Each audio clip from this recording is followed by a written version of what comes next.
Hello, everybody. My name is Hanan Halwa, and today I would like to present my quality improvement project, Reducing Hemolyzed Blood Samples in the Emergency Department.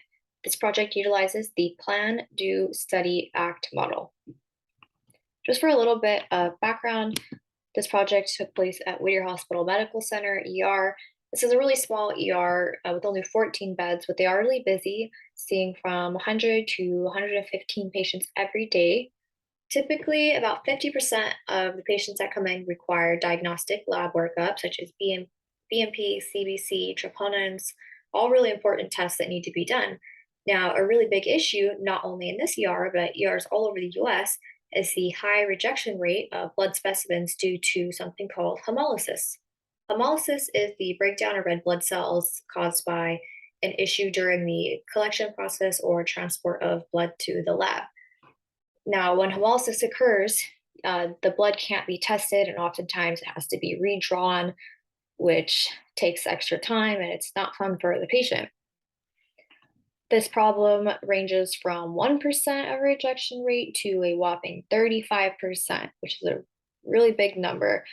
And this is way above the quality improvement goal put in place by the Joint Commission of a rejection rate of less than 0.4%. Just to put this problem kind of into perspective, I'd like to give a little bit of an example. Say a patient comes in for chest pain and you get their IV started, you draw the labs from that, you send it to the lab, and you're waiting for those lab results so they can get treatment. But that lab comes back, or lab calls with those results and says they have been hemolyzed. Well, now the patient's probably going to be there for another hour, so you have to go redraw the blood, wait for the results. This is a delay in the care. And then those second results finally come back, and the troponin is elevated, meaning that this person can be having a non-STEMI heart attack. So their treatment just got delayed by over an hour due to this problem. So it really puts patient safety at risk. It also increases costs for the organization because you're having to use extra resources, and the patient is in the facility for a longer amount of time. According to the American Society for Clinical Laboratory Science, every 9 minutes, somebody in the US hospital dies due to a healthcare related medical diagnosis that was wrong or delayed. And hemolysis can definitely be a contributor to that problem. Now, I want to talk about quality variance. There is some variance with this project, mainly the time frame being really short. Culture and process change occurs slowly. Ongoing education is essential for effective change.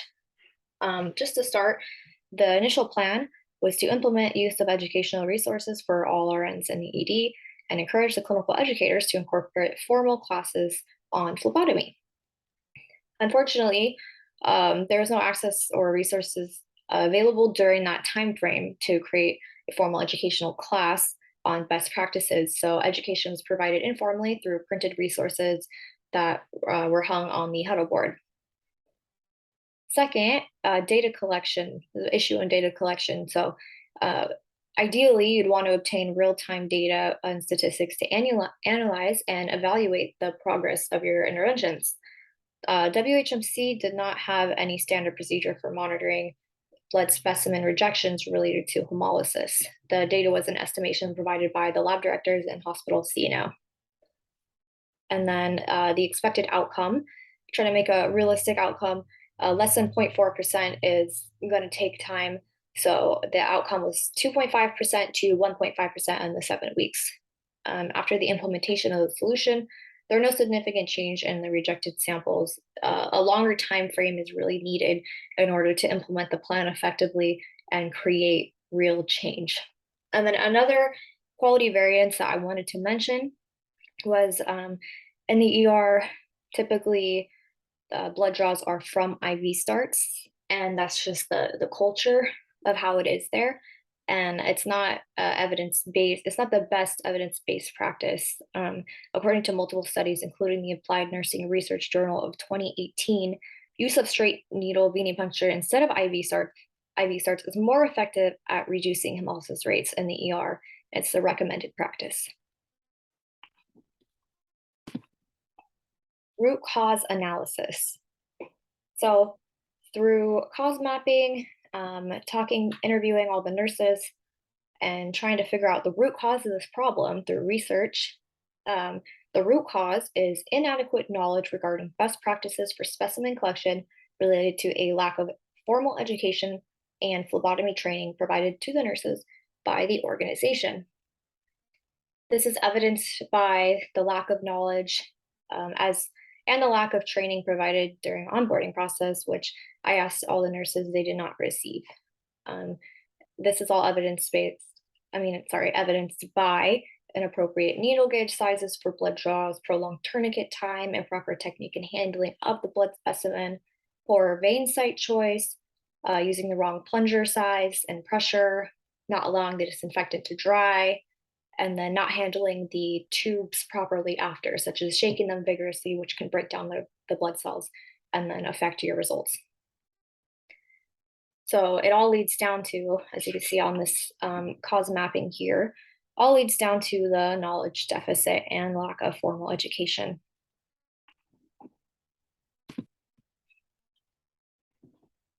The scope of the problem affects a wide variety of people. In healthcare, the main stakeholders are the patients, providers, which includes professionals and institutions, payers, and policymakers. Here, the patients are affected.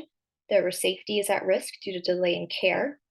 There's decreased patient satisfaction due to increased length of stay in the hospital and additional discomfort from the recollection of blood. Providers, professionals, and institutions are also affected. Nurses are not using their best practices due to knowledge deficit and lack of onboarding education. The hospital is not engaging effectively in data collection methods and compliance monitoring. And the increase in financial costs for the organization. Studies show that it's approximately $4 million a year as a result of just the hemolyzed blood samples because it increases the hospital stay by 1 hour and you're using more resources. And then here on the right is just a little diagram that shows each of the stakeholders and how the scope of the problem could affect everybody involved, from the patients all the way up to the organizations and governing boards.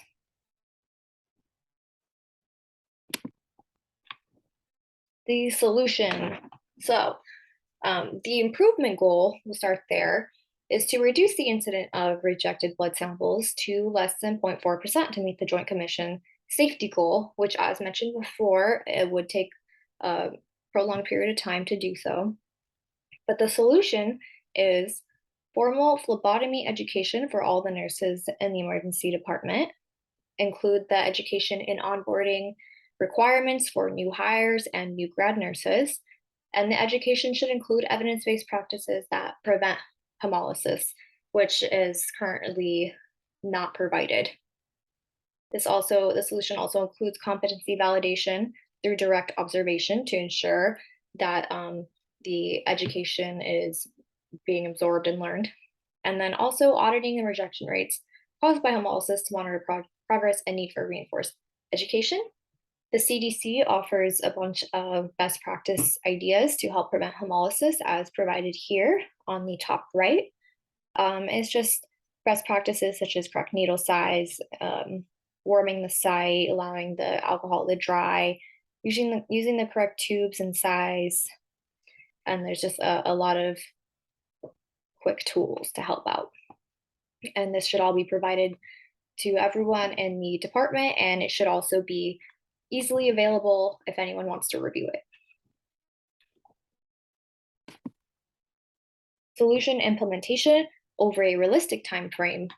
Unfortunately, I couldn't use this time frame because I was limited to 7 weeks, but with a realistic time frame of 6 months, you could start with the first month, getting all the stakeholders involved by presenting the problem, making the problem known, making everyone aware. This includes nurses, hospital administrators, lab personnel, clinical educators, and even the billing department, because they deal with the costs and charges of everything.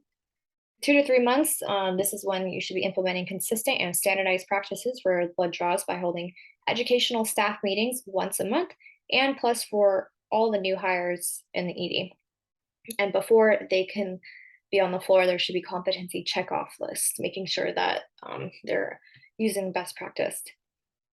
And then 4 to 6 months, adhere to compliance monitoring to evaluate rejected specimens and reassess the need for further education depending on where the progress is at. And this depends on the percentage and the auditing, which needs to be implemented.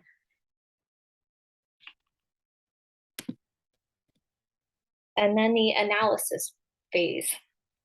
So as I just mentioned, audit the percent of rejected blood specimens due to hemolysis plus the number of redraws on a monthly basis.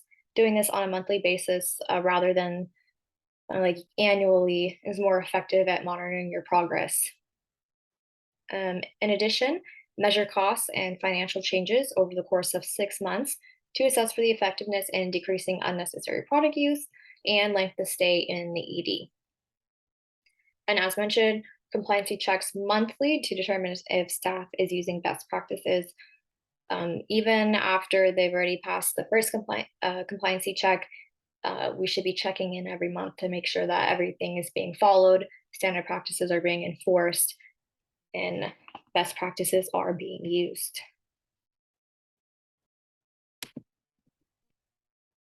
Our next step. So this is the ACT phase of the Plan, Do, Study, Act model. I put a nice little diagram here on the right that kind of summarizes everything previously mentioned in the steps of this model. In the ACT phase, this is the time when you control, assess for continuous improvement or need for more interventions and make it standard. So of course, for me, there was no significant change in the rejection rates over the past 7 weeks. According to my time frame, I'm in the stage of implementing the presented education into the WHMC curriculum. Speaking into the future, after implementation, effectiveness is analyzed through audits. If the goal is met, you'd maintain the current strategies to hold the gains. And if the goal is unmet, you would reassess the root cause, kind of do the process all over again, and then implement further interventions as necessary to address the problem. Although it's not possible to control and eliminate all errors, their incidence can be significantly reduced through compliance with best practice. Detailed analysis of the root causes of sample rejection rates guided me in addressing this issue through a multidisciplinary approach. Regular educational sessions are needed to address the lack of education and knowledge deficit in this area, but also systemic interventions based on the root cause are necessary to solve the issue with the high specimen rates. There should be a standardization of these practices put in place to ensure that everyone is following them. Now, this concludes my presentation. I hope you enjoyed. Here are my references, and then some more references here. Thank you so much for listening.